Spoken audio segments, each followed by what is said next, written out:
Covering Flint, Saginaw, and Bay City, this is ABC 12 News at 5, starting with breaking news. And we begin with breaking news this Christmas Eve. A shooting at a popular store in mid-Michigan with customers inside. ABC 12's Matt Woodcoast is live outside of Big Lots in Flint Township with new information into this investigation. Matt. All right, Jared, the partial federal government closure entering day 4 with no end in sight. President Trump remains in Washington, where he continues to attack Democrats over funding for his border wall. And breaking tonight at 5, kidnapping, sexual assault, misconduct in office. Those charges just filed against a Genesee County Sheriff's deputy. Our Ann Perrette joins us now live from the Sheriff's Department. And the unexpected loss of a vibrant 10-year-old girl has one mid-Michigan family vowing to change the way heart screenings are done. London was a 5th grader in Grand Blanc, and no one knew about the underlying heart condition that would claim her life. But as Ann Perrette explains, if life-saving screenings were done earlier, things might have been different. Flames, big smoke, and it all started less than an hour ago. It's in the 8100 block of Miller Road that's just south of I-69 near the downtown area of the city. Still a very active scene right now.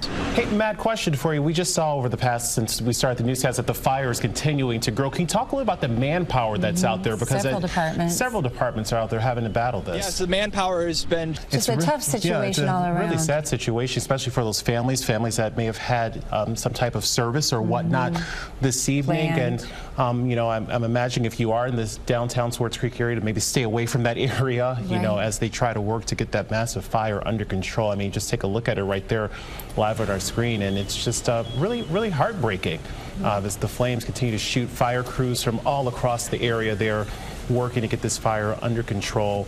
Their main goal right now is to get the bodies that are in there out. My partner, Matt Franklin, is there now. Matt, such an emotional day for parents and students. Help us understand what's happening right now. Hi, Angie. A very sad day here at Central Michigan University for not only the staff and faculty and students here, but also for the entire Mount Pleasant community. You can hear that the helicopter is still overhead here on campus, and police are still actively searching for that man. This all happened here at the Campbell Hall near the Towers complex on the 4th floor, and they did make a clarification. He was actually taken to a University of Michigan facility here on campus. Still a lot of unknowns, a lot of questions being asked about how he was able to get a weapon into his dorm room. CMU is a gun-free zone, and police are continuing to search for him. They did find some clothing near a railroad track, and that's why they are going towards the north side of the city and focusing their search there. The search for Davis has been going on, and it's been very intense. Let's go now to ABC 12's Terry Kemp. He has that part of our team coverage. Terry.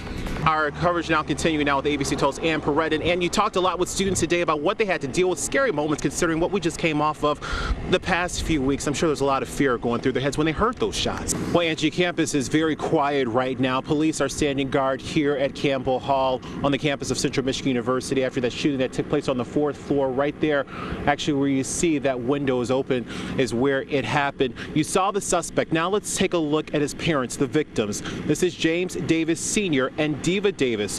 What would cause a son to take the lives of his own parents? That's the question that many are asking tonight.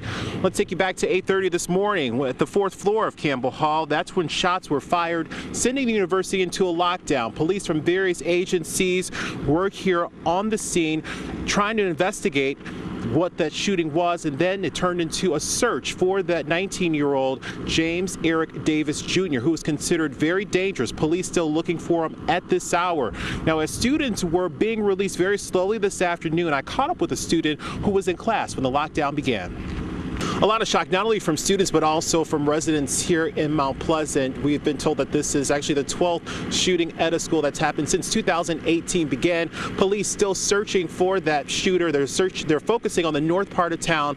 We just got briefed at a press conference about an hour or so ago. They said they continue to think that he is armed and that he is dangerous.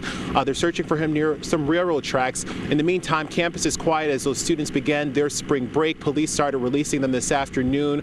They had a police escort over to that hotel where we met that young girl, and that's where a lot of those families were reunited with their loved ones. But this place, Campbell Hall, remaining an active crime scene as police continue their investigation as to why the shooting took place in the first place. We'll have much more coverage coming up next on ABC 12 News at 6. For now, reporting live, I'm Matt Franklin. Back to you.